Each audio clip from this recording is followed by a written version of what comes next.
Today we're going to talk about one of the most interesting players in the 2025 NFL Draft. Not only is this guy very interesting, but his story is nearly impossible. He had no FBS offers coming out of high school, had to go the JUCO route, and then randomly, after 0 catches back in 2022, blew up into one of the top receivers in school history, got tons of big offers in the transfer portal, but instead decided to stay back at Utah State and is now supposed to be a day 2 selection. Some mock drafts have him going in the late first round, but either way, the rise of Jalen Royals is pretty insane. In today's video, we're going to talk about all that. How did Jalen Royals go from a guy with no offers who rose up the JUCO system and broke Utah State's record books to now a guy who's supposed to be a top-end pick?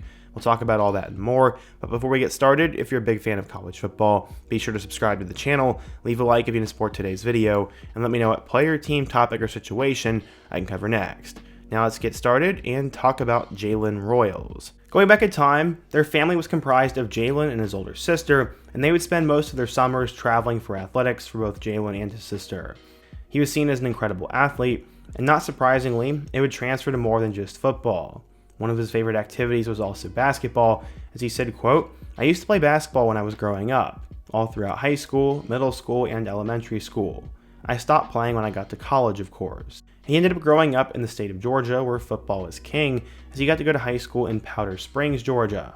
He ended up going to Hillgrove High School, and Royals was not highly recruited coming out of high school for several reasons. With everything going on in the world in 2020, this would limit his ability to play at recruiting camps and get recruited that way.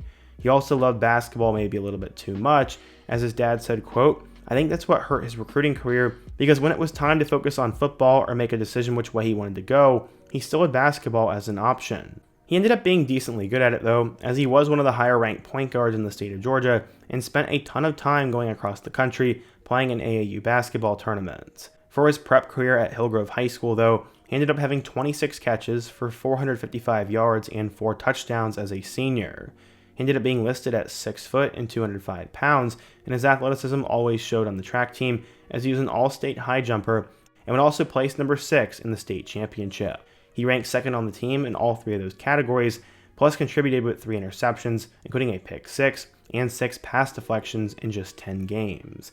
He did say he received some FBS interest, as apparently he made visits to both Auburn and LSU, but was never offered any Division I scholarships. He was offered by some smaller 4-year programs, plus some JUCOs, and when asked why he felt he was under-recruited, he said, quote, "Probably my grades. Coming out of high school, they weren't all that good, so I had to go to the JUCO." According to 24/7 Sports, Royals was a 0-star recruit and headed to the JUCO system. So, how would he end up doing there? Well, he'd play his freshman year in 2021 and had 7 catches for 92 yards and 2 touchdowns in just 11 games. He ended up having a truly crazy story on how he got to Utah State, as in 16 months, he went from a guy not on their radar to a star there. At the time, he made a 1,600-mile journey from Georgia to attend a camp in Logan, Utah. The Aggies were also not actively recruiting Royals at the time. Their offensive coordinator, Kyle Stefano, said, quote, "I hadn't heard of him, and I didn't know who he was. He walked up to me before the camp and introduced himself. He had his card that he filled out for him, and it said Georgia Military, and I was like, 'You came all the way from Georgia?' And he said, 'Yes, sir.'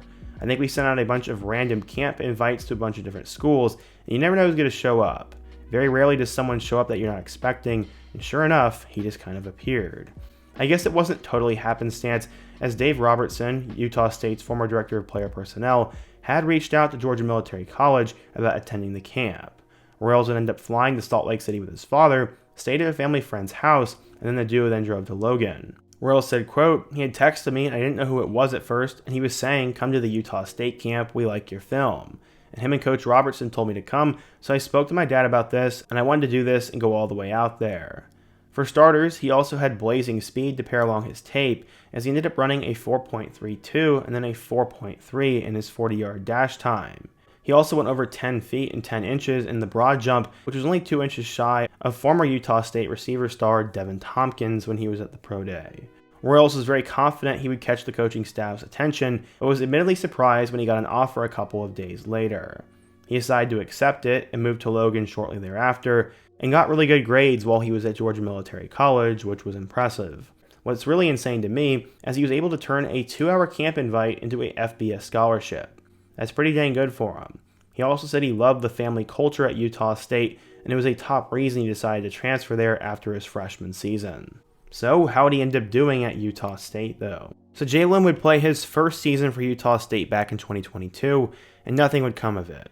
He would appear in 11 total matchups, but apparently did not register a single stat line.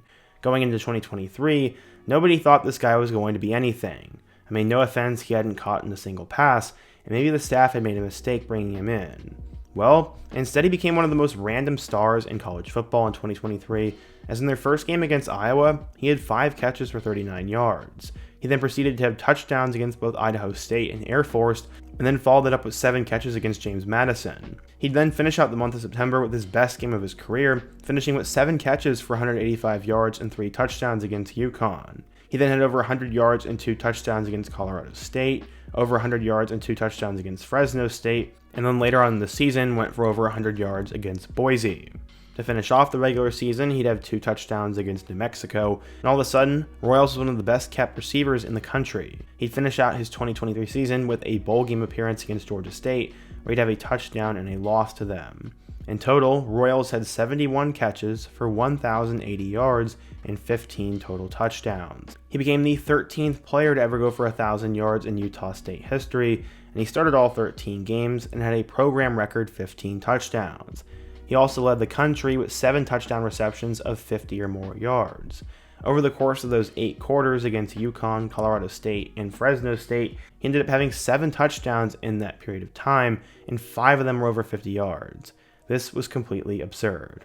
After the year was over, their offensive coordinator, Cooper Bassett, said that he had received multiple NIL offers during the last 6 months that on their own were worth more than what Bassett had made in his entire coaching career.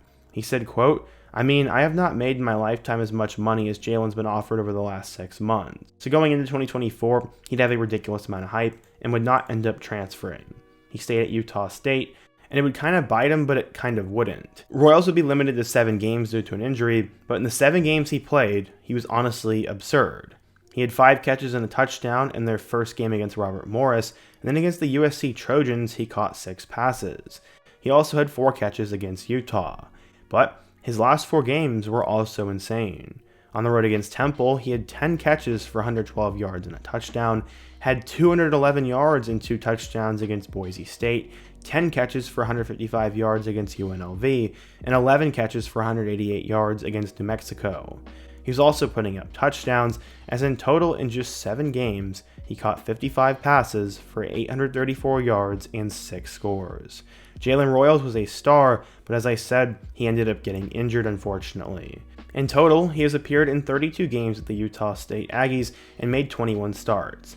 He had over 126 catches for 1,900 yards and 21 touchdowns, and was 3rd in program history for touchdown catches, 12th in receiving yards, and 5th all-time in 100-yard receiving games. He ended up saying, quote, "It has been a lifelong dream to play in the NFL. Starting from youth ball to where I am now has been a blessing. I would first like to thank God for all he's done for me, and nothing would be possible without him." Royals has done this in every imaginable way, catching deep balls, turning screen passes into scores, and beating defensive backs with hotly contested one-on-one grabs. He'll be the first Aggie taken in the draft since Jordan Love went in the first round back in 2020, and Jalen Royals' story is truly insane. I know at one point Mel Kiper listed Royals as a potential option to go at the 23rd overall pick, but in general, Jalen Royals probably won't hear his name on the first night if we're being honest here. According to NFL Mock Database, he's a projected 3rd round pick, the 77th overall player, and a guy who's supposed to go day 2. His stock has stayed pretty much the same over the last year or so, and definitely he's one of those jitterbug players who'll be taken in the 2nd round. Every year there's a small school wide receiver who ends up blowing up in the draft, whether it's a guy like Sky Moore, Dwayne Eskridge, Christian Watson, or Andy Isabella. This year, it looks like it's going to be Royals, as I have no idea where he's going to end up, but I think he has a good opportunity to do something in the NFL, as he ran a 4.42 in the 40, and also has good production, and most importantly, has the mental intangibles. This guy has been through a lot, and I am not going to doubt him when he gets to the league. But, what do you guys think? What do you think of the Jalen Royals story? Where do you think he's going to go? And what draft prospect should I cover next? Be sure to let me know down in the comment section below. Check out my playlist and all my other NFL draft videos, subscribe if you're new, and check out all my other videos on the end screen. I hope to see you guys again soon, but until next time, peace.